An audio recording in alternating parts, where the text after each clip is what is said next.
அன்பார்ந்த முக்காலம் அறிவோம் காணொளி அன்பர்களே, இப்பொழுது நாம் பார்க்க போவது தனுசு ராசியின் சனிப்பெயர்ச்சி பலன்கள்.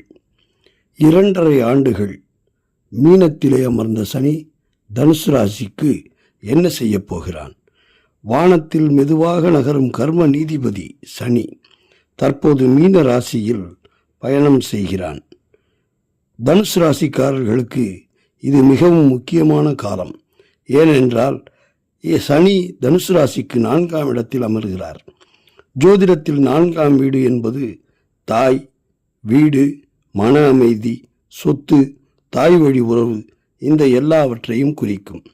மேலும் சனிக்கு உள்ள 3ஆம் பார்வை, 7ஆம் பார்வை, 10ஆம் பார்வை, இந்த மூன்றும் வாழ்க்கையின் பல துறைகளை தீவிரமாக கண்காணிக்கும்.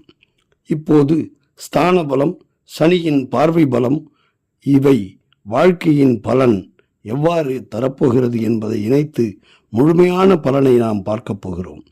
4ஆம் இடத்தில் சனி, ஸ்தான பலத்தின் தாக்கம். தனுசு ராசிக்கு மீனம் என்பது 4ஆம் வீடு. இந்த இடத்தில் சனி அமரும்போது வாழ்க்கையில் ஒரு ஆழமான மாற்றம் உருவாகிறது.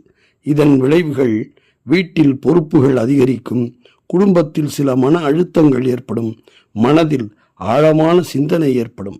ஆனால் இதே காலத்தில் வீடு வாங்கும் வாய்ப்பு, நிலம் வாங்குதல், பழைய சொத்து மீட்பு போன்ற நல்ல பலன்களும் கிடைக்கும்.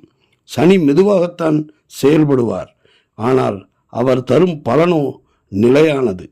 தாய் மற்றும் தாய் வழி உறவுகள் 4ஆம் வீட்டில் சில மாற்றங்களை நிகழ்த்தும். உதாரணமாக, தாயின் உடல்நிலை கவலைக்கிடமாகும், தாய் வழி உறவுகளுடன் கருத்து வேறுபாடு ஏற்படும், சொத்து தொடர்பான விவாதம் ஏற்படும்.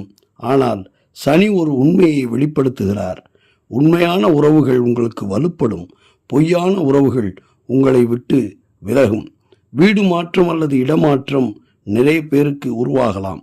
இதனால் வேலை காரணமாக நகரம் மாற்றம், வெளிநாட்டு வாய்ப்பும் உண்டாகலாம். சனி வாழ்க்கையில் புதிய சூழலை உருவாக்கி ஒரு புதிய அனுபவத்தை தரப்போகிறார். சனியின் 3ஆம் பார்வை, மீனத்தில் இருக்கும் சனி 3ஆம் பார்வையை ரிஷபத்தின் மீது செலுத்துகிறார். தனுசு ராசிக்கு இது 6வது வீடு. இதனால் எதிரிகள் வெளிப்படுவார்கள், உங்கள் போட்டி அதிகரிக்கும், கடன் பிரச்சனைகள் வெளிச்சத்திற்கு வரும். ஆனால் ஒரு முக்கியமான விஷயத்தை சொல்கிறேன், எதிரிகளை வெல்லும் சக்தி உங்களுக்கு கிடைக்கும். சனி சோதிப்பார், ஆனால் இறுதியில் உழைப்பவர்களை வெற்றி பெறச் செய்வார், அதில் சந்தேகமில்லை. 2.5 ஆண்டுகள் சனியின் பார்வை, 7வது பார்வை கன்னியின் மீது படுகிறது. தனுசு ராசிக்கு இது 10ஆம் வீடு. இதனால் தொழிலில் பொறுப்பு அதிகரிக்கும், வேலை பளு அதிகரிக்கும், மேலதிகாரிகளின் கண்காணிப்பு இருந்து கொண்டே இருக்கும். ஆனால் இந்த காலத்தில்தான் உங்களுக்கு பதவி உயர்வையும், தொழிலில் நிலைத்தன்மையையும், சமூக மரியாதையையும் ஏற்படுத்த போகிறார் சனி என்பதை மறந்து விடாதீர்கள். சனியின் 10ஆம் பார்வை நேராக தனுசு ராசி மீது செலுத்துகிறார். இதன் தாக்கம் மனதில் ஆழமான சிந்தனையும், வாழ்க்கையின் நோக்கத்தில் மாற்றமும், ஆன்மீக ஆர்வமும் அதிகரிக்கும். பலர் இந்த காலத்தில் வாழ்க்கையை புதிதாக பார்க்க ஆரம்பிப்பார்கள், செயல்படுவார்கள். மனிதர்களால் பல சோதனைகள் வரும். இந்த காலத்தில் சோதனைகள் வரலாம். வேலையிடத்தில் பொறாமை, உறவுகளில் புரிதல் இல்லாத பிரச்சனை, குடும்பத்தில் கருத்து வேறுபாடு, பெண்களுக்கோ சமூக விமர்சனம், மரியாதையை சோதிக்கும் சூழ்நிலை ஆகியவை உண்டாகலாம். ஆனால் சனி நீதிபதி, உண்மையானவர்கள் இறுதியில் மிக்க மரியாதையுடன் வெளிவருவார்கள். சனியின் கர்ம ரகசியத்தை அறிந்து கொள்ளுங்கள். மீனராசியின் அதிபதி குரு. அதனால் இந்த காலத்தில் குரு சனி கர்ம சோதனை நடக்கிறது. இதன் அர்த்தம் என்ன தெரியுமா? நல்ல கர்மம் செய்தவர்கள் உயர்வார்கள், தவறு செய்தவர்கள் திருத்தப்படுவார்கள். இதுவே சனியின் கர்ம நீதிமுறை.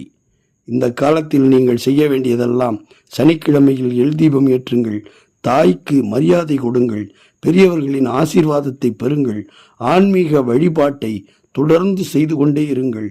இவைதான் சனி விரும்புவது.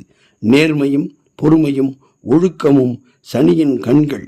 அன்பான நண்பர்களே, தனுசு ராசியாளர்களே, சனி மீனத்தில் இருக்கும் இந்த காலம் தனுசு ராசியாளர்களுக்கு ஒரு கர்ம மாற்ற காலம்.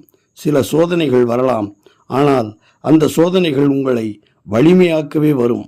சனி தண்டிக்க வரவில்லை, திருத்தி உயர்த்த வருகிறார் என்று நம்புங்கள். அதனால் பொறுமையுடன் ஒழுக்கமாக வாழ்ந்தால் இந்த மீனச்சனி காலம் உங்களுக்கு நிலையான வெற்றியை தரும். அதில் சந்தேகமில்லை. முக்காலம் அறிவோம் காணொளி அன்பர்களே, நீங்கள் முதலில் நண்பர்களாகுங்கள். உங்கள் நண்பர்களை எங்களுக்கு அறிமுகப்படுத்துங்கள், விரும்புங்கள், பகிருங்கள். நான் அன்றாடம் வழிபடக்கூடிய பேசும் தெய்வம் சௌந்தரநாயகி உடனாய கைலாசநாதர் திருவருளுக்காக பிரார்த்திக்கிறேன். ஒருமுறை சிவகங்கை மாவட்டம் கானடகாத்தான் பெரிய கோவிலில் அமைந்துள்ள பேசும் தெய்வம் சௌந்தரநாயகி உடனாய கைலாசநாதர் ஆலயத்திற்கு சென்று தரிசித்து திருவருள் பெற்று வாழ்வாங்கு வாழ பிரார்த்திக்கிறேன். லோகா சமஸ்தா சுகினோ பவந்து. அடுத்து மகர ராசிக்கான சனிப்பெயர்ச்சி பலன்களோடு உங்களை சந்திக்கிறேன். வணக்கம்.